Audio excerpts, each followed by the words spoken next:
Good morning. My name is Hisham El-Khazindar. I am the founding member of Qalaa Holding, but I am here in my capacity as an ECES board member. It is an honor to have you here in order to discuss one of the vital and strategic topics. And I'm very happy that ECS took the initiative and has managed to set up this gathering because there are much talks in Egypt about entrepreneurship, and there are a number of initiatives and very positive steps that have already been taken over the past period. Over the past 2 years, the economic reforms that took place and the legislative changes that have been introduced in Egypt put our country in a better position when it comes to the business world, and it has created a very encouraging ecosystem for entrepreneurship. However, we have a long way to go, and we need to think beyond the statements and the initiatives and to start to think practically. We have. That's why I wanted to welcome you here. Egypt is a huge country, but it's a part of a much larger continent. Africa is the strategic extension of Egypt, and we cannot talk about sustainable development in Egypt without linking it economically to our brothers across Africa.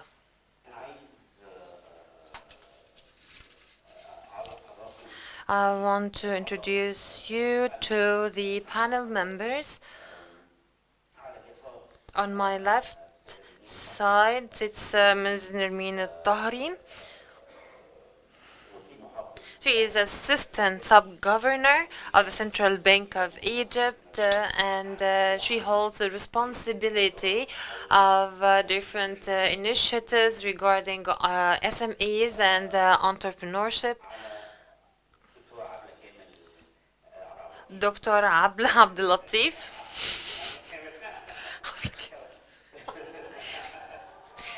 He misspoke her name. Dr. Abla Abdel Latif, our boss at ECES. I'd like to thank her for today's gathering, and I will continue mispronouncing her names. And on my right side sits Dr. Sherif Kamel, Dean of the Business School at the AUC. He already said that he's going to give a terse statement. And I'm going to give him the floor first because he has other engagements.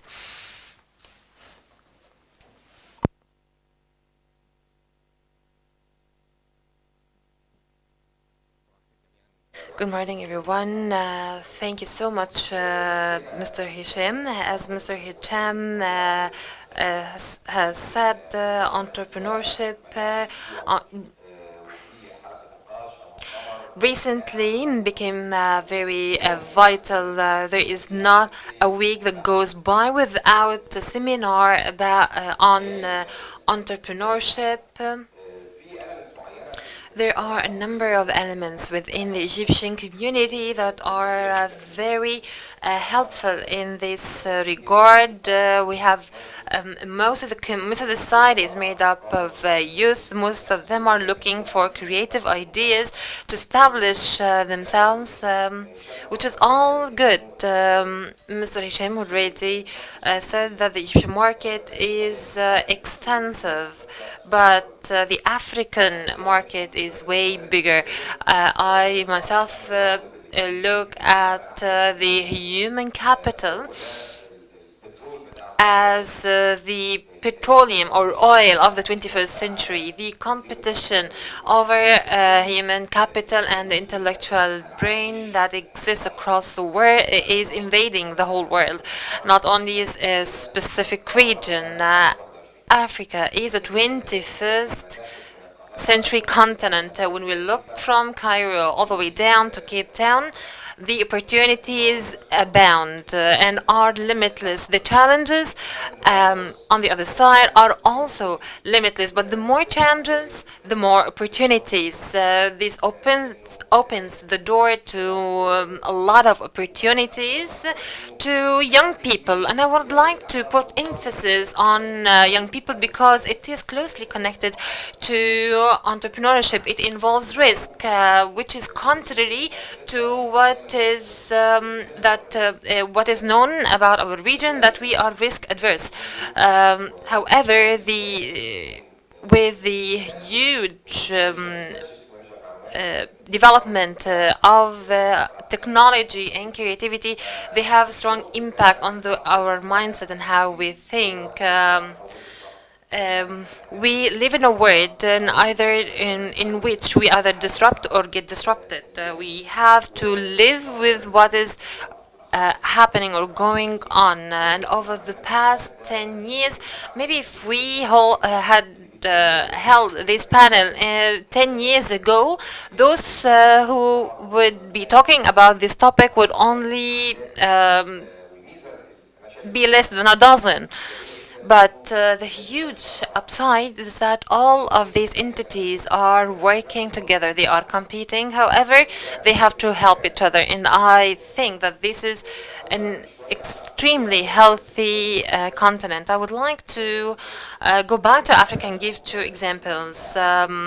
Since I'm the dean of the School of Business, I am the board member of the School of Commerce across Africa.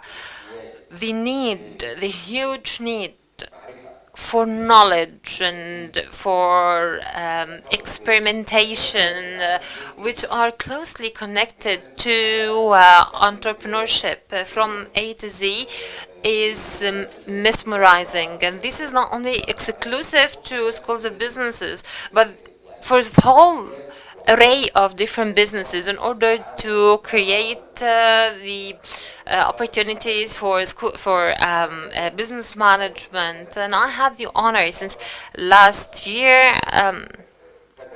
There was an initiative launched by Africa called AWIC. This stands for African Entrepreneurship Cooperative Network. The aim of this initiative is to train 200 women on entrepreneurship across Africa.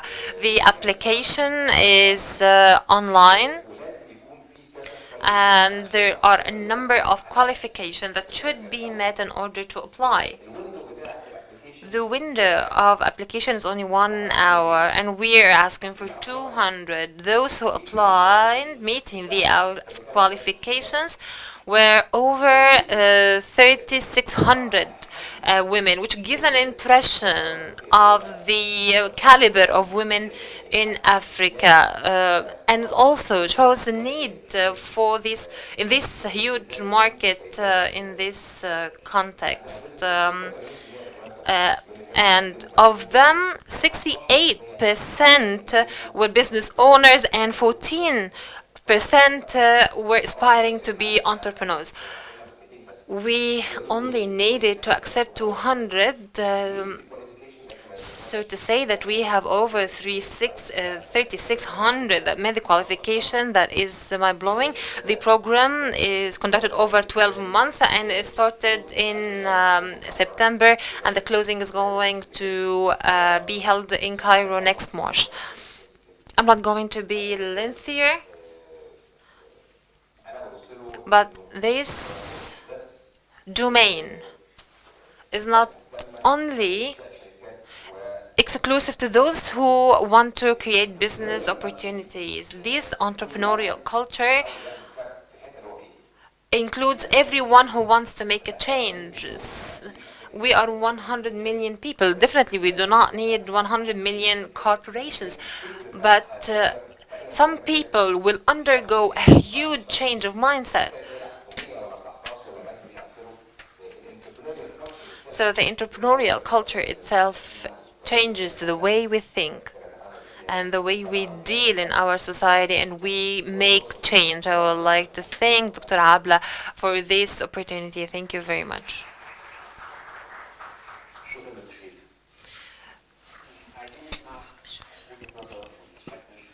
Thank you so much, Dr. Sherif. We would like to hear from Ms. Nermine from the Central Bank of Egypt.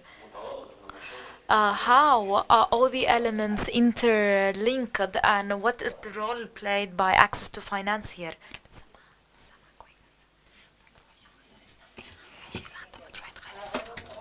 First of all, good morning. I would like to start on a positive note. Entrepreneurship in Egypt is thriving, but we still lacking these interlinkages, so that the whole ideas work together, because there are different parallel streams. We're not starting from scratch, but if we are able to map what we're doing, we will find that we're starting from the seventh story, not the underground. From the CVE point of view, when we talk about access to finance, we have the funds, and if you look at the figures, since we launched the initiatives in the early 2016, 20% of the asset portfolio of the banks had to be assigned to SMEs, and the actual disbursement reached 110 billion Egyptian pounds. We still have the funds, and you will find the ecosystem for entrepreneurship is not only about bank financing. When you look at the CBE and what we try to do with the banks, we gave them the mandate, and we encouraged them to finance this bracket. With the I score, we started rating agencies or rating modules for companies or corporations. And that was the first time to design such a thing. And it's very important to have benchmarks for all the banks to follow on the default rates applied in other banks. We need something as guidelines to follow.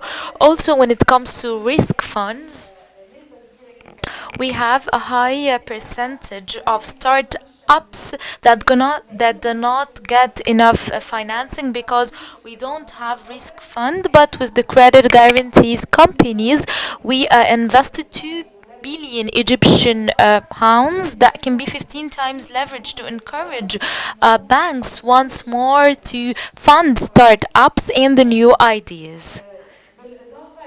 Furthermore, we also took an initiative with the Nile University called Nilepreneurs. We are looking at the end-to-end ecosystem. We are working on raising the awareness of new ideas, and we are not formally registered yet. We tackled 4 challenges, and we organized 4,400 awareness sessions in 4 governorates, and we trained more than 3,100 male and females. And now we are founding 11 startups through incubators in agriculture, industry, and digitization. We are leading them to the growth stage through financing, and hopefully we could help organize linkages. And we hope that we can reach Africa. We need to document that. We need to have a process and a structure. We need to be able to identify the gaps. Today we have WhatsApp groups with the Ministry of Trade when it comes to petroleum companies already garment clothes.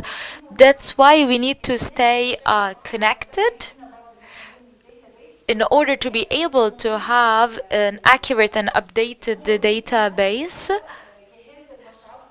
And of course, Miss Mida is the body responsible for that. That's why we are trying to help them with access points to update these databases or whatever we need in our local market. We are doing all these in the Central Bank of Egypt. And you know, we have just closed the World Forum for the Youth, and we have many recommendations. And this sheds the light on the fact that we are not connected enough. So, for example, we should have a national strategy for creativity and innovation. There is a law for creativity and innovation that is being revised now in the Egyptian parliament. And of course, these people working on the law should have a strategy as a guideline. Do we have such a thing in place in the first place? So, and why is this law being drafted? For which target group, and how is it being drafted? Also, we need to tackle what is known as crowdfunding, and we have Mr. Sami here, and we used to talk about having crowdfunding as a main source of financing. And I'm quite sure that this should be taken into consideration as this is considered a source of financing all over the world. Also, we need to talk about incubators. And I'd like to invite you to the Nile University to visit the incubators there. But for whom are these incubators designed? Entrepreneurs should be aware of the availability of such incubators. So before announcing the availability of incubators, whether in the public, academia or private sector, we should have our eyes on the entrepreneurs or the startups and what they need. Also investment funds, and we are lucky to have Mr. Al-Alfi here with us today. We have many investment funds with the private sector along with the banks, but we need to make sure that we have the target group into consideration. And are we here referring to government bodies or other bodies that might be better able to serve? The Central Bank of Egypt will work with the Innovation Fund, but the private sector should be there, and we should all support the private sector since it's able to make the ecosystem more conducive to entrepreneurship. And in Africa, we need to have a solid infrastructure, and we have all the elements there through COMESA and other agreements. We have a system for remittances, but we should address the needs. And we have much experience and expertise to establish our presence in Africa. Thank you so much. Thank you so much, Ms. Nermine. A question before handing over to Dr. Abla. You gave us many data points, 110 billion Egyptian pounds given to SMEs, and this has exceeded my expectations. But how much does this figure cover 20% of the capital. And if this is not covering enough, then what are the barriers to reaching or to covering 20%? This is the increase happened since we started the initiative. This is not the portfolio of the banks because we want to make sure that the data point is not after only these 20% because we have been working even before setting these targets. Also, there are a number of banks that took the initiative and had a head started while others deteriorated, especially when it comes to international banks whose strategies is not focused on covering this scale of startups. That's why we are looking for ways to integrate them. We want to include them in the initiative. We organized the CGC along with other initiatives to give them the push they need. We also organized many initiatives inside the framework of the Central Bank of Egypt. And banks were not ready to work with this segment. We have to say this. 25 years ago, we did not have retail banking in Egypt, but now we have a very strong sector or a very strong culture. We are still building.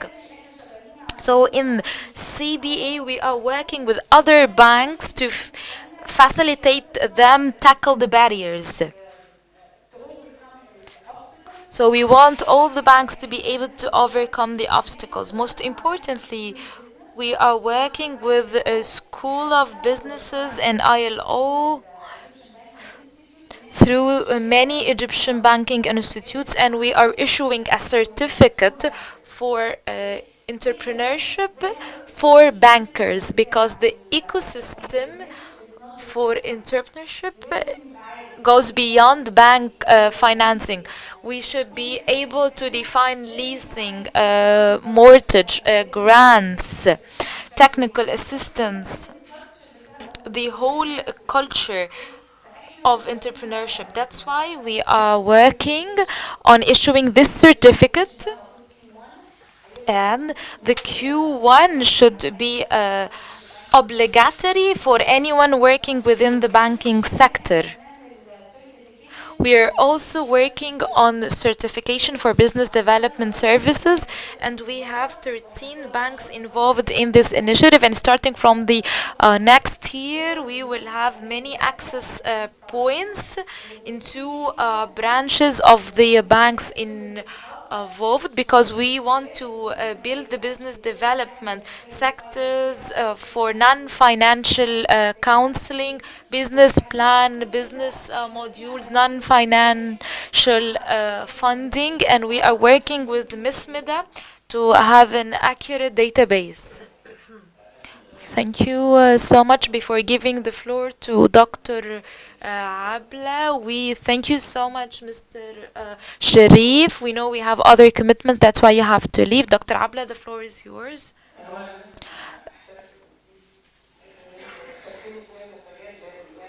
Thank you so much for giving me the floor.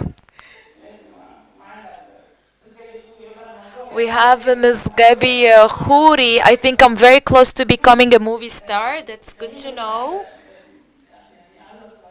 I want to briefly comment on what Ms. Nermine has just said, and she's a dear friend of mine. She's very cooperative and welcoming of all the initiatives. Thank you so much. She's an amazing lady. Why are the banks not eager to give loans to SMEs?